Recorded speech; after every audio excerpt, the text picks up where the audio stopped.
Paolo Avellino, inaabangan na matapos ang kontrata sa ABS-CBN. Totoo nga kaya ang balita na nakaabang ang GMA Network na matapos ang kontrata ng ABS-CBN ng aktor na si Paolo Avellino para mag-offer na bumalik ito sa dati niyang homegrown network.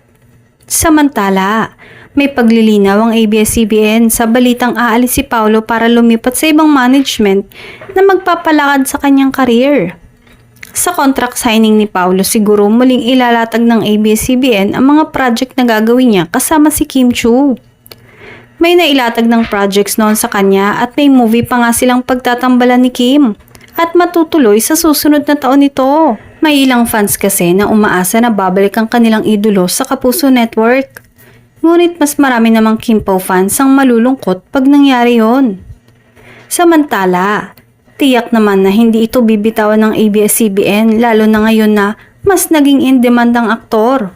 Say nga nito, hindi iiwan ni Paolo Avellino ang ABS-CBN kahit na ano pang mangyari gaya ng aktres na si Kim. Kung umalis na sa bakuran ng Kapamilya Network ang ilan sa mga artista ng istasyon matapos itong magsara, handa namang maghintay si Paolo hanggang ngayon na unti-unti nang nakakabangon ang ABS-CBN.